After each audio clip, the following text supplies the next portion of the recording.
The gray skies of Manhattan seemed to make the noise of the city a little heavier.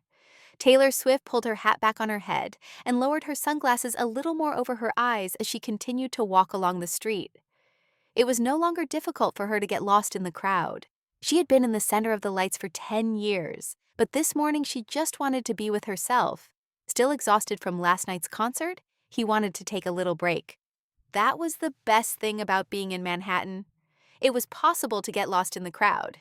Instead of calling a taxi, he preferred to walk. She didn't have shopping in mind, nor any other flashy activity.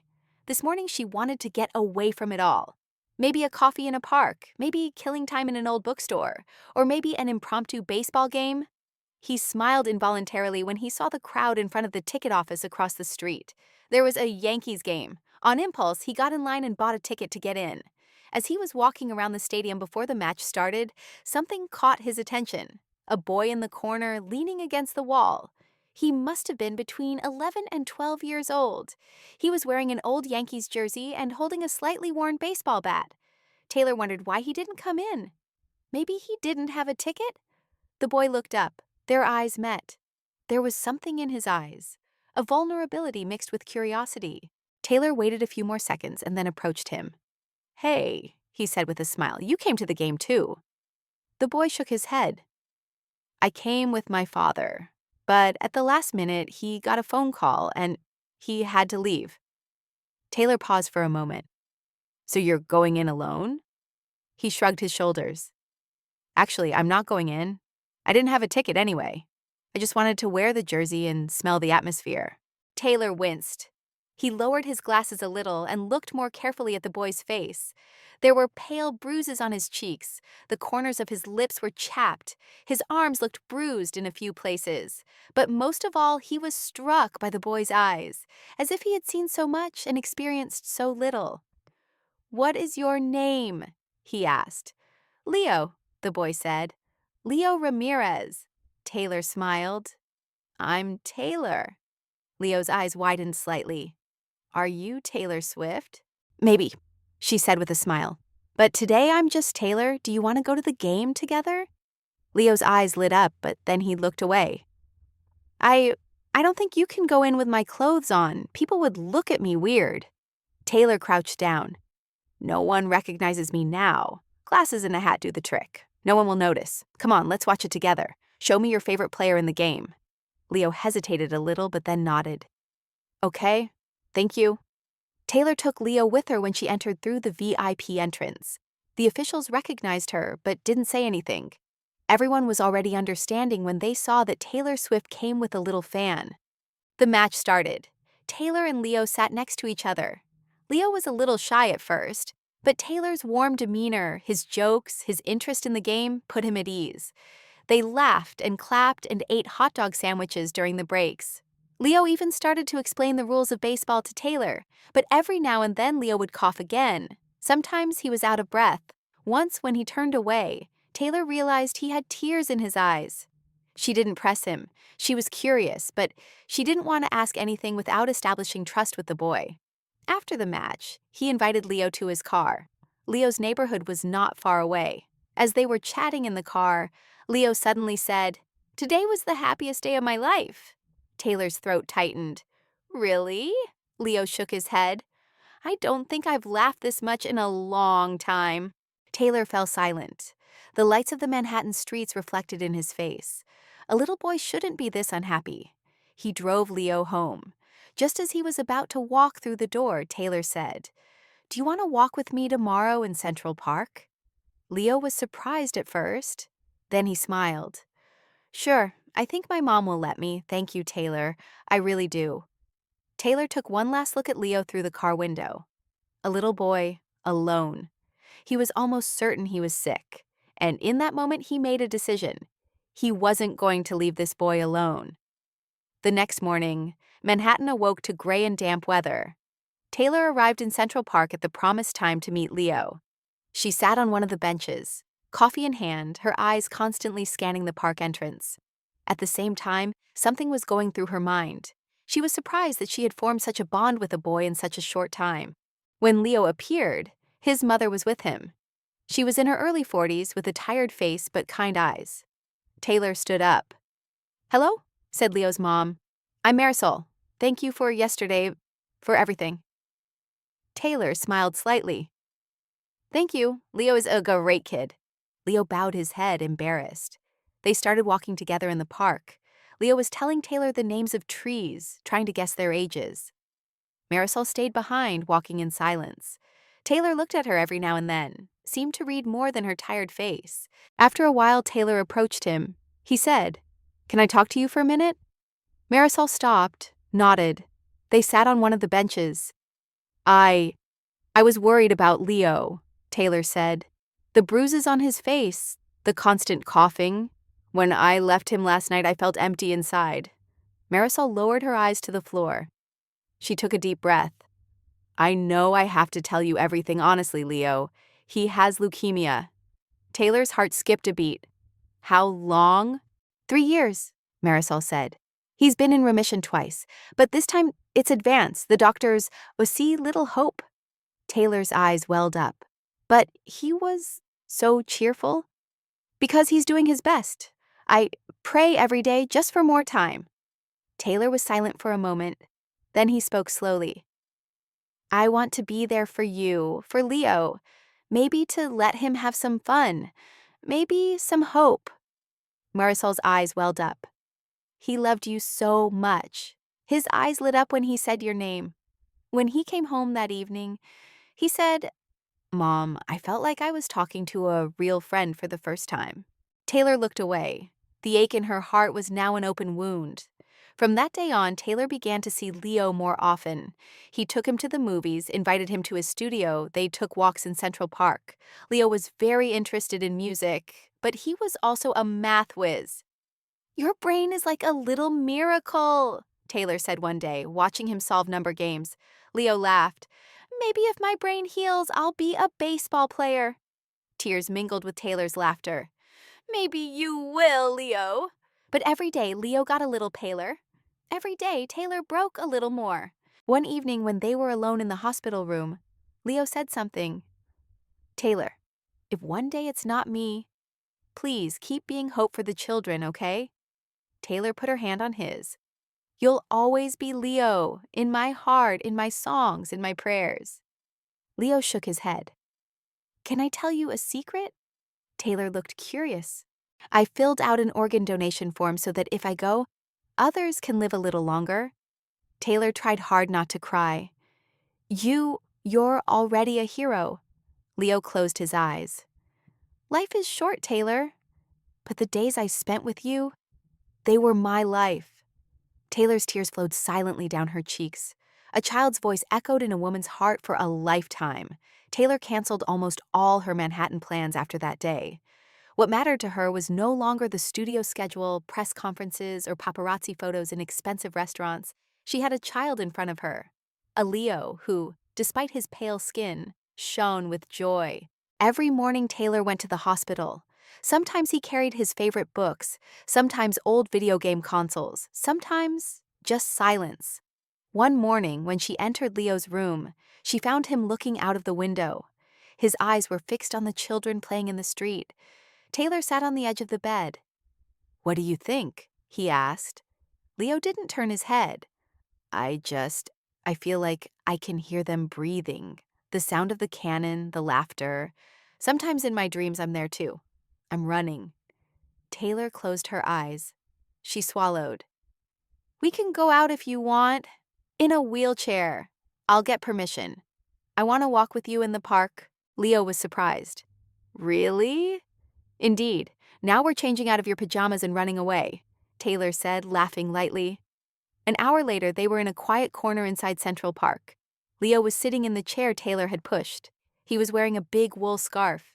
His eyes lingered on flowers, walking dogs, old couples. "This place is alive," he said. Taylor sat down next to him.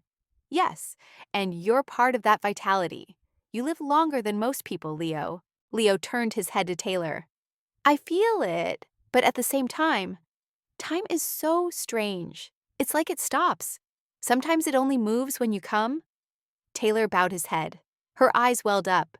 Leo's presence, the way he chose words. He was unlike any boy Taylor had ever known. The next day, Leo handed me a poetry notebook. "This is my diary," he said. "But I always thought of what I wrote as poetry. I wrote it quietly, I didn't show it to anyone, and now I want to give it to you." Taylor took the notebook in his hands. He turned the pages. There were some lines in it that seemed to come from the pen of a poet, not a child. "I am no longer afraid of where the sun sets, because every time you come, another morning wakes up in me." Taylor pressed the notebook to his heart. Leo, this is precious." Leo smiled. "I just wanted to leave something before I go." As the hospital days progressed, Leo talked less and listened more. One night, Taylor brought his guitar with him. He hummed it while Leo was half asleep. "I've learned in my days with you, sometimes the greatest song is silence." Taylor couldn't hold back her tears. And in that silence, a melody began. A song she wrote for Leo, a song that didn't even have a name. Taylor had memorized that corridor of the hospital. Every time she passed, she could distinguish the sunlight streaming through the windows, the routine bustle of the nurses, the sound of the gurneys. But that morning was different. Everything was a little quieter, as if even the hospital was aware of something.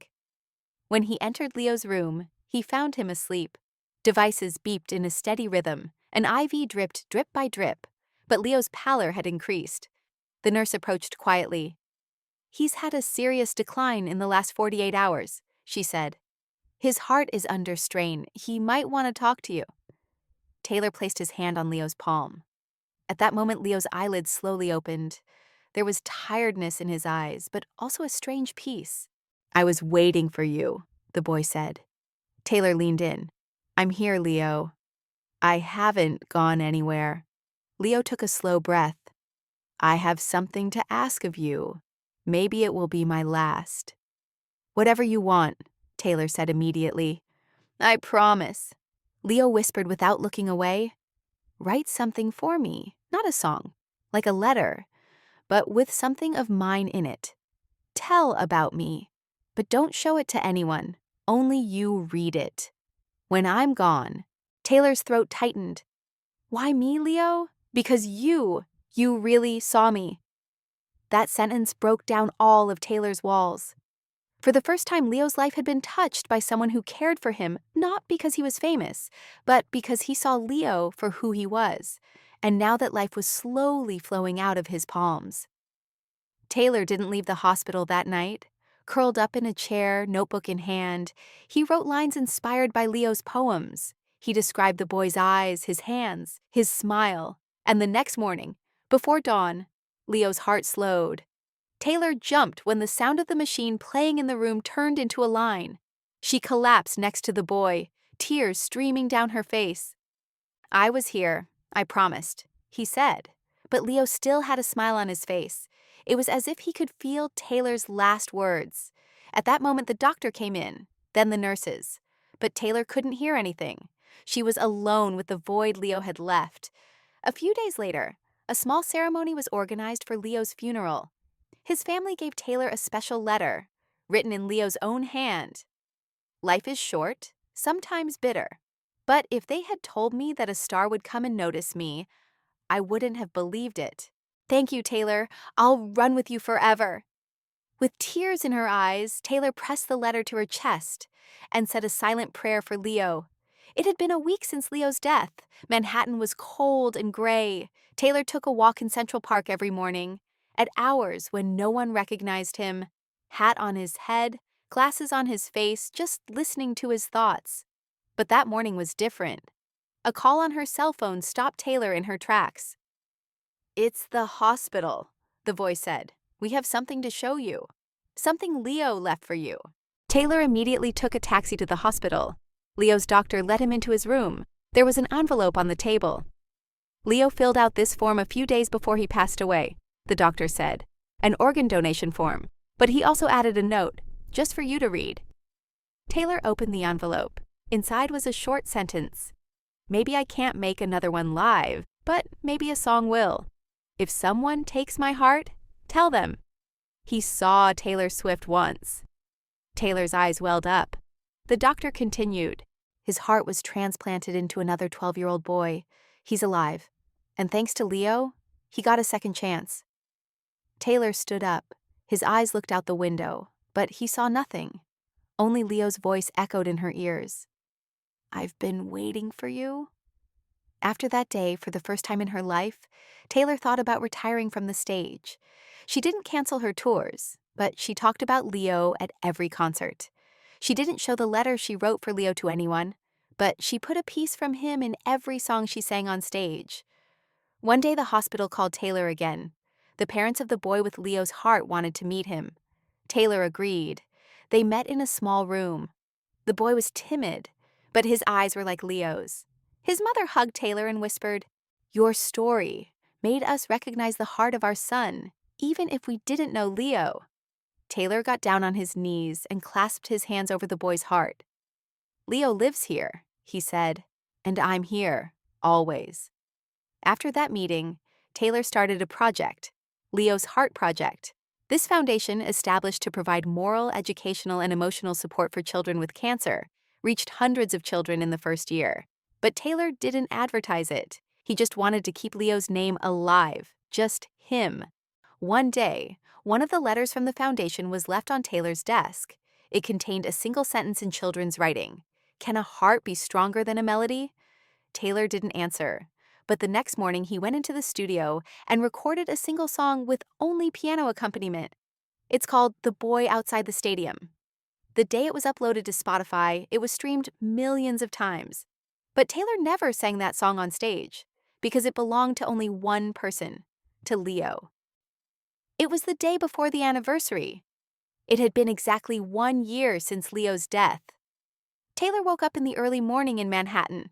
Her eyes lingered on the faint light reflected on the wall.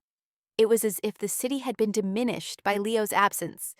There were crowds, but a silence hung in the air.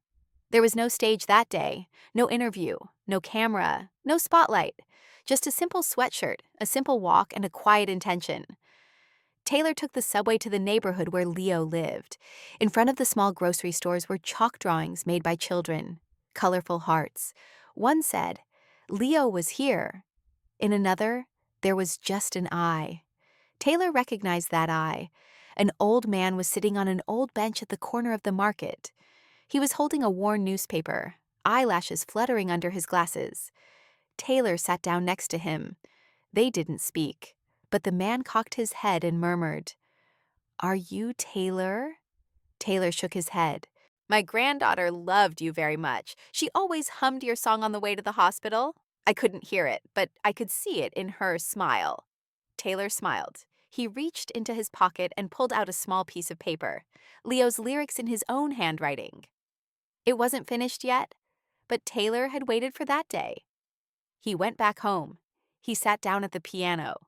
He didn't finish Leo's song. He couldn't finish it. Because it had to be incomplete. Because Leo was incomplete now. He didn't release that song. He just framed the sheet music. One day, if someone writes a sequel, he thought, then it will really be alive. There was a fundraiser that night, but it was closed to the press. The guests had come at Taylor's invitation. Each of them had contributed to Leo's Heart Project. Taylor took the stage. He didn't have a microphone, just a notepad. He started to read. "This is not goodbye, because to say goodbye, you have to be complete. But I was incomplete, so this is just a thank you to Leo for teaching us, for teaching me things again." Everyone in the hall stood up, not applause, but silence, because everyone fell silent at the same time, respectfully, with sincerity, with tears. When Taylor returned home that night, he put a small photograph of Leo on his bedside table. Leo's eyes were closed, but there was peace on his face. Taylor opened the window. Outside, Manhattan was bright, but it wasn't dark inside. Leo was there, in every smiling child, a kind heart, a quietly humming song. And the next morning, a notebook was found at the door of a school, presented to a new student with these words: "Everything starts with a song. Sometimes you have to get quiet to hear that song. But remember, if you carry it in your heart, that melody never stops."